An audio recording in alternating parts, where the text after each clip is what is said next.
یہ زندگی ایک امانت ہے۔ ہمارے پاس جتنے اعضاء ہیں، ہماری آنکھیں، ہمارے کان، ہماری زبان، ہمارے ہاتھ پاؤں، یہ پورا جسم، یہ ہمارے پاس ایک امانت ہے۔ ہم خودکشی نہیں کر سکتے، کیوں؟ ہم زندگی کے مالک ہی نہیں۔ اگر کوئی آدمی کسی کو لکھ کے بھی دے دے کہ تو بھائی تم مجھے قتل کر دو، میں اجازت دیتا ہوں، تب بھی نہیں ہو سکتا، کیونکہ زندگی کا مالک ہی نہیں۔ ہمارا جسم تو رینٹ کار کی مانند ہے، کچھ وقت کے لیے ہمیں ملا ہوا ہے، ہم اس کو نیکی کے کاموں میں استعمال کر کے آخرت کی کامیابیاں حاصل کریں۔ یہ اس کی ایک مثال اور بھی ہے، وہ مثال یہ ہے، ایک آدمی بہت بڑا کاروباری ہے، اس نے 50 لاکھ روپے اپنے بیٹے کو دیے، کہا کہ بھئی تم اس سے ایک بزنس رن کرو اور میں تمہیں اتنا وقت دیتا ہوں، 2 سال کا، 3 سال کا، اس میں تم مجھے کچھ اچھا کام کر کے دکھاؤ۔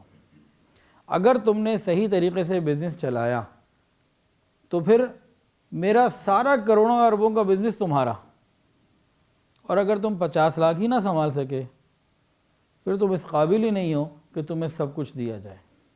اب ظاہر سی بات ہے کہ ایک کروڑپتی باپ کا بیٹا ہے، اگر وہ 50 لاکھ کے بزنس کو کامیابی سے چلا لیتا ہے تو وہ اس بات کا حقدار ہو جاتا ہے کہ بھئی سارے کام کو بھی سنبھال سکے، اور جو اس چھوٹے کو نہیں سنبھال سکتا تو اس لائق ہی نہیں ہے کہ اس کو پھر سارا کچھ دیا جائے، اس کو بھی تباہ کر دے گا۔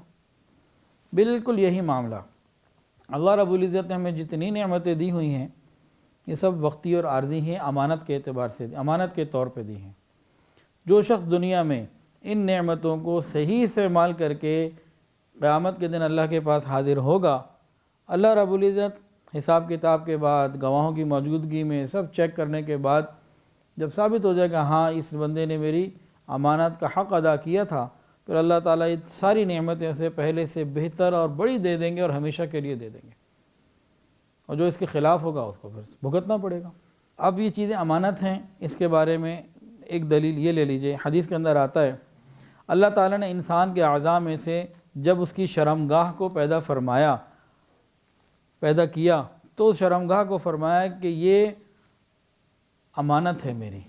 انسان کو فرمایا کہ اے انسان، یہ تیری شرمگاہ، یہ تیرے پاس میری دی ہوئی امانت ہے، اسے غلط استعمال نہ کرنا۔ اور قرآن کے اندر آتا ہے یعلم خائنۃ الاعین وما تخفی الصدور، اللہ جانتا ہے آنکھوں کی خیانت کو، کدھر دیکھ رہے ہو کدھر نہیں دیکھ رہے۔ خیانت امانت کے مقابلے میں بولا جاتا ہے نا، اس کا غلط استعمال خیانت ہے۔ جب انسان پیدا ہوتا ہے نا، یہ کون سا وقت ہوتا ہے؟ یہ نعمتوں کے لینے کا وقت ہوتا ہے۔ جب پیدا ہوتا ہے اس کے پاس نعمتیں نہیں ہوتی، دانت نہیں ہوتے، پکڑ نہیں سکتا، چل نہیں سکتا، عقل پوری نہیں ہوتی، تعلیم نہیں ہوتی، اور بہت ساری چیزیں نہیں ہوتی۔ یہ پیدا ہوا، اب اس کو نعمتیں ملنا شروع ہو رہی ہیں، حتیٰ کہ بالغ ہو گیا، جوان ہو گیا، اس کو جوانی کی نعمت بھی مل گئی، اس کو تعلیم بھی مل گئی۔ تو پیدا ہونے کے بعد سے لے کے لگ بھگ 15، 20، 22 سال تک نعمتوں کو لینے کا وقت ہے۔ پھر یہ 20، 22 سال کی عمر سے لے کے تقریباً 40، 45، 50 سال کی عمر تک کا جو وقت ہے، یہ ان نعمتوں کو بہترین طریقے سے استعمال کرنے کا بہترین وقت ہے، پرائم ٹائم دیا جاتا ہے کہ میرے بندے ان نعمتوں کو میرے حکم کے مطابق استعمال کر کے دکھاؤ۔ یہ پچ پہ کھڑے ہو کے اسکور کرنے کا وقت ہے۔ اس کے بعد کیا ہوتا ہے؟ 40، 45، 50 کے بعد یہ نعمتیں واپس جانا شروع ہو جاتی ہیں۔ واپس کیسے جاتی ہیں؟ آئی سائٹ ویک ہو گئی، پہلے 6/6 دیکھتا تھا، اب چشمہ لگ گیا، نظر نہیں آتا بغیر چشمے کے۔ کیا مطلب؟ بینائی کا کمزور ہونا، کیا مطلب؟ نعمت واپس جا رہی ہے۔ دانت میں کیویٹی آ گئی، نکلوانا پڑ گیا، کیا مطلب؟ دانت واپس جا رہا ہے، نعمت واپس جا رہی ہے۔ پہلے جو کچھ کھا لیتا تھا سب ہضم، اب یہ نہیں کھا سکتے، یہ نہیں کھا سکتے، اور اتنا نہیں کھا سکتے، کیا مطلب؟ نعمت واپس جا رہی ہے۔ پہلے پہاڑ پہ بھی چڑھ جاتا تھا تو کوئی مشکل نہیں ہوتی تھی، اب چند سٹیپ نہیں چڑھے جاتے، کیا مطلب؟ نعمت واپس جا رہی ہے۔ پہلے رات کو سوتا تھا تو صبح اٹھانے والے اٹھاتے تھے، آنکھ نہیں کھلتی تھی، ایسے گھوڑے بیچ کے سوتا تھا، اور اب نیند کی گولیاں بھی کھا رہا ہے، دعائیں بھی کر رہا ہے، یا اللہ نیند آ جائے، نیند نہیں آ رہی، کیا مطلب؟ نعمت واپس جا رہی ہے۔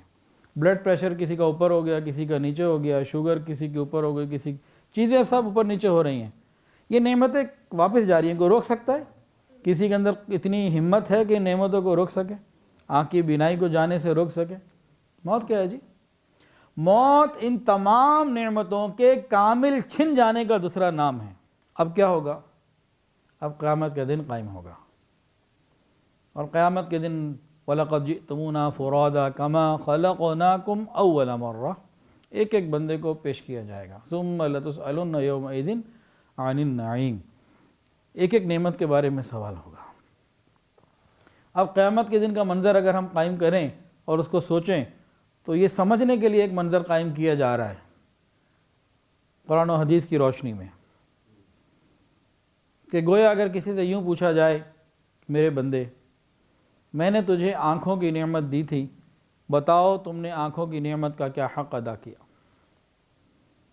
بندہ کھڑا ہو کے کہے گا، یا اللہ میں نے تو آنکھوں کی نعمت کا حق ادا کیا، نامحرم کو میں نہیں دیکھتا تھا، سامنے آ جاتی نگاہیں جھکا لیتا تھا، ماں باپ کو محبت سے دیکھتا تھا، بیوی کو محبت سے دیکھتا تھا، بچوں کو دیکھتا تھا، اللہ تیرا قرآن دیکھتا تھا، تیری بنائی ہوئی پاکیزہ چیزوں کو دیکھتا تھا، قدرت کی نشانیوں کو دیکھتا تھا، میں اسے دوسرے کا مال نہیں دیکھتا تھا، اپنی خوبیاں بھی نہیں دیکھتا تھا، دوسروں کی برائیاں بھی میں نہیں دیکھتا تھا، اللہ میں نے آنکھ کی نعمت کا صحیح استعمال کیا۔ گواہ ہوں گے جب ثابت ہو گیا کہ ہاں اس شخص نے آنکھوں کی نعمت کا حق ادا کیا ہے، تو اب کیا ہوگا؟ اب اللہ کا وہ وعدہ پورا ہوگا کہ جس نے نعمت کا حق ادا کیا ہوگا اللہ تعالیٰ اسے بڑھ چڑھ کر نعمتیں دیں گے۔ اب اللہ تعالیٰ اس کو وہاں وہ آنکھ دیں گے جو اللہ تعالیٰ کا بھی دیدار کر سکے گی۔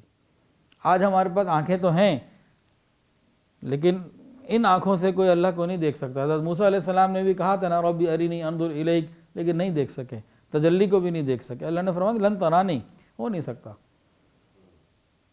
کہ دنیا میں آنکھوں کی وہ کوالٹی ہی نہیں ہے جو وہاں ملے گی۔ تو وہاں اللہ وہ آنکھ دیں گے جو اللہ کا دیدار انسان جنت میں کر سکے گا۔ قیامت کے دن حضور پاک صلی اللہ علیہ وسلم کا دیدار کر سکے گا، جنت اور حوروں کو اور جنت کی نعمتوں کا نظارے کر سکے گا۔ کیوں؟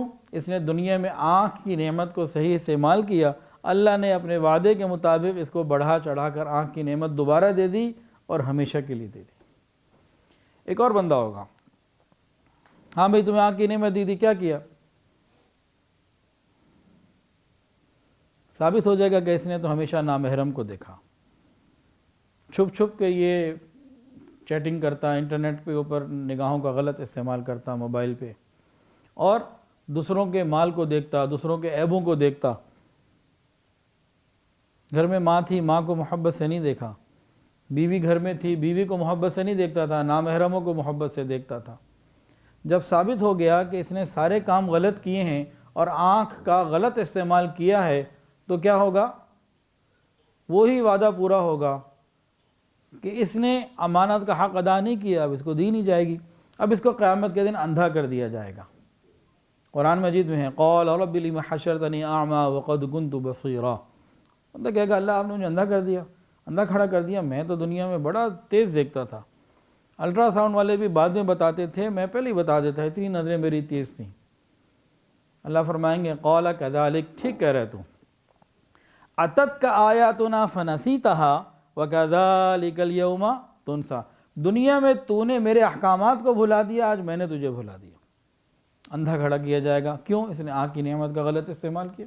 ویڈیو کے نیچے سبسکرائب کے بٹن پہ کلک کریں، بیل کے آئیکن پہ کلک کیجئے تاکہ ہر نئی ویڈیو کی نوٹیفیکیشن آپ کو مل جائے۔